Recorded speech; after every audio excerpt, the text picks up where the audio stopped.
But let's go ahead and get logged in. We're going to log in as admin here into the system and get a couple of looks at what we're seeing here. So the first thing to note is this blue bar that wraps the screen. This blue bar is everything from interactions to screen selections to your configuration. So everything on the left side is going to be things that you're going to work with on your day-to-day, and then everything on the top here is going to be your configuration options, and these are going to be less often used, but hopefully utilized when you guys need them. And then where those two meet is actually going to be your state selector at the top left. Now I'm a supervisor, giving me privileges to the supervisor state, but by default I'm going to see states like this: ready, break, lunch, not ready, away from desk.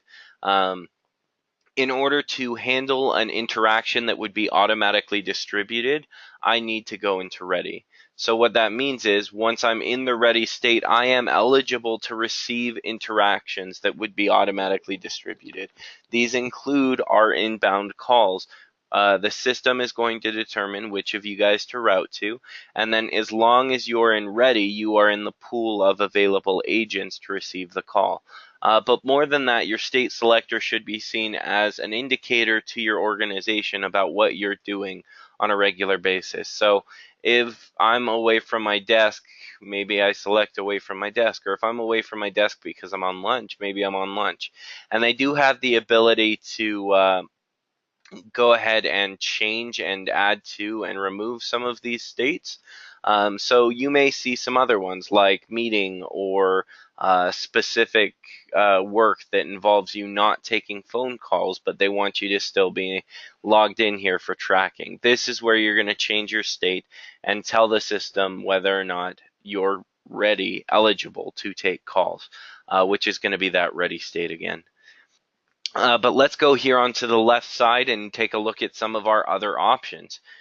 Here we've got My Grades. This is the home screen where you guys are going to have your agent landing. This is going to be configured by your supervisors to display various widgets with data that they think you should see. So they're going to have the ability to go in here and decide what are the widgets you have access to, but you, as the agent, have the ability to decide where do I want this agent to go and what information do I want to see. So this is me going through and changing all of my widgets to just dispositions. Obviously, this isn't super handy, but this is important to recognize that I can reposition the dispositions into any one of these frames that I want. So those are going to be my various options there. The next up is going to be our chat center. This is only useful for internal chat since you guys are not going to be using external chat at the moment. We're just looking at personal chats. We have the ability to trigger chats here, open them and close them forever. We have the ability to set up chat groups if we're discussing with an entire team of people or additional agents. But I can just select a new one and open a new chat and say, uh, hey, BPO guy. And BPO guy is not actually logged in, but the next time he logs in, he'll have this chat from me. And if he were logged in, we could go back and forth actively. This is actually a good chance to point out how interactions appear in the system as well. You'll notice here at the top that BPO Guy's chat has appeared in this configuration side that I was telling you about. Now, the reason for this is because one, it's going to show us what type of interaction it is. Two, it's going to show us whether or not there is a contact associated. If BPO Guy had a picture configured, it would pop up in that little thumbnail. And then lastly, as far as the configuration option, I have the ability to control the interactions. So if this were a phone call, I might have the ability to mute or unmute the call. Here I have the option to end the chat because otherwise the chat's just going to stay open in the background throughout. And one thing you can see on BPO Guy, my personal chat history will stay here as well.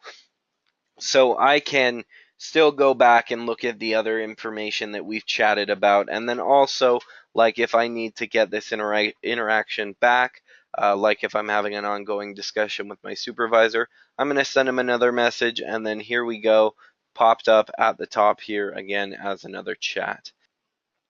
The next two options I want to show you are going to be your directory and dial pad, which I'll pop out here. You guys have probably seen it pop out a couple of times and then rather annoyingly flash away and flash away, because this pops out anytime you hover over the directory and dial pad. This is to maintain the size of this work area if you were working with a web page. If you're not, you can go ahead and anchor those controls by just checking this conversations button here. But there we've got some options here in your various locations for actually triggering, managing interactions as they happen. Everything above this line is for interactions. So you can see I've got one open with BPO Guy.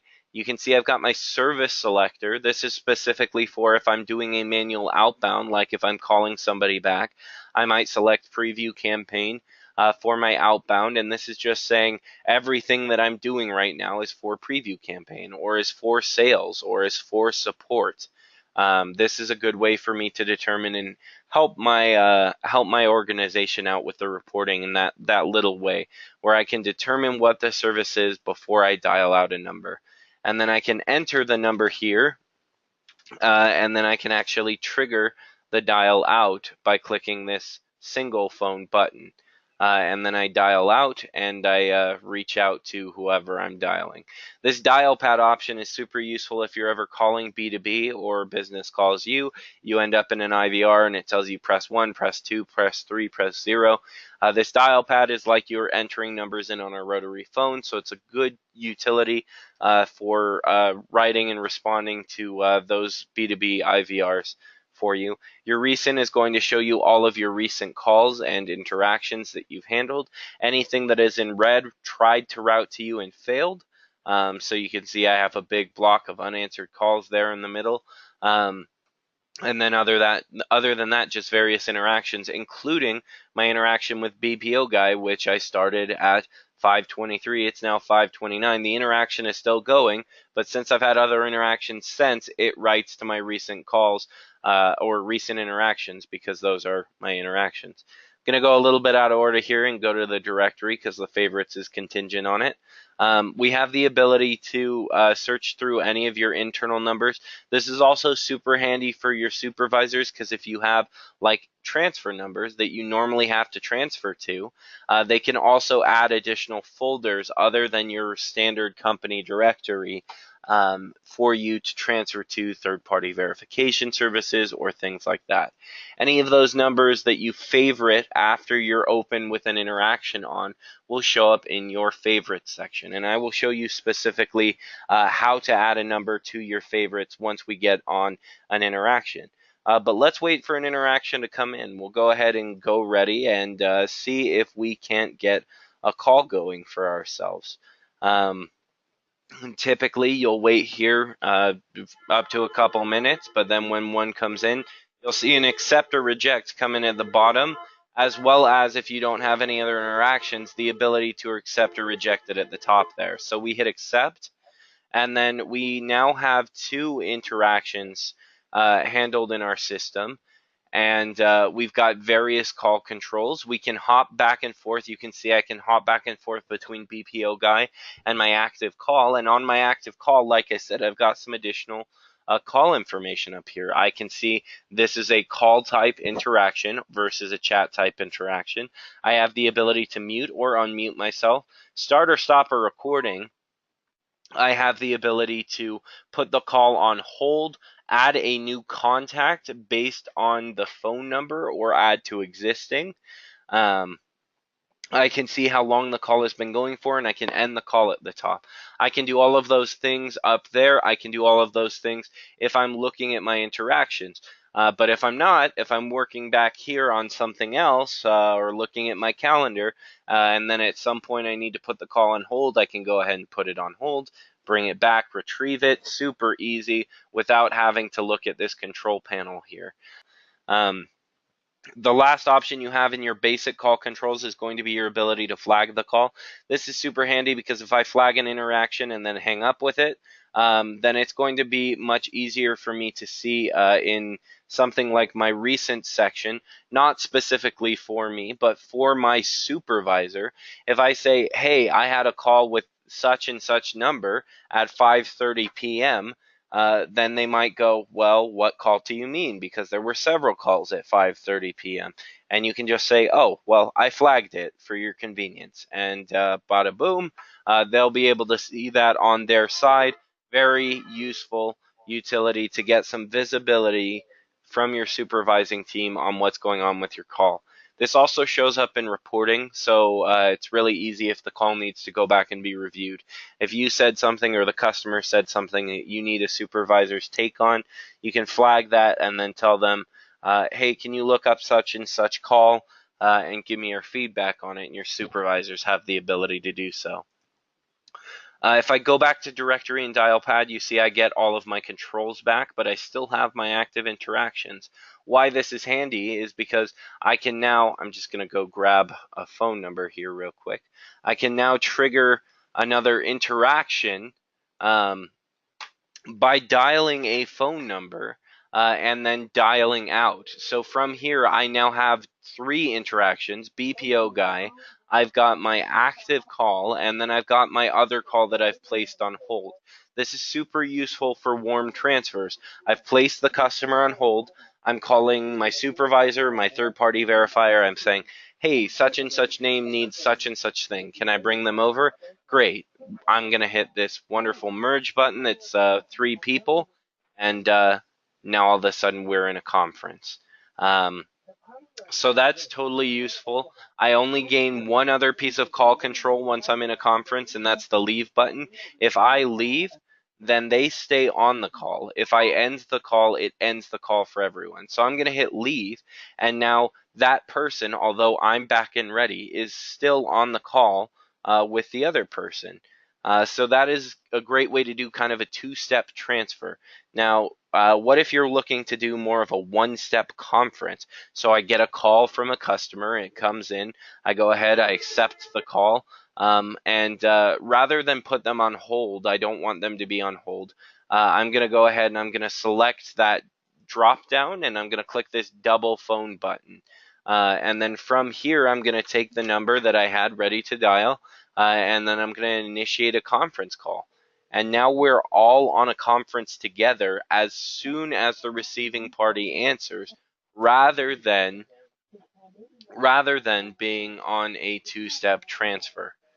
Now, one thing that you may have noticed that I want to review one more time for you guys is while the call is ringing, I have the ability to do one other option that I haven't showed you. So let me hop back here and then dial the number. You can see this button. This is just a transfer. This is essentially turning it into a blind transfer, or I can hit the transfer and I'm automatically off the call. I have no conference controls because I never conferenced it. I can still 2-step it if I want, but I have the ability to transfer. And you say, well, what if I don't want to transfer that call? Trying to do it in the time that it takes the receiving party to answer. What if I just want to straight up blind transfer, want to send this to another number and then be done with it? We're going to enter in our number here. We've got another out facing arrow, but this one is for blind transfer. Click that. I'm back into ready. Everything is set to go, hunky dory, wonderful. So that is how we're going to transfer out calls in various different actions. That's how we're going to handle our calls, and that is our agent desktop training. So homework for you guys, go get logged in, get familiar with your agent desktop, maybe schedule a task for yourself, add some contact information, make a call, see if you can transfer a call. If you have any questions, please let us know at any point in time. We'd love to help you guys out, but that is it on our agent desktop training. Thank you so much. Have a wonderful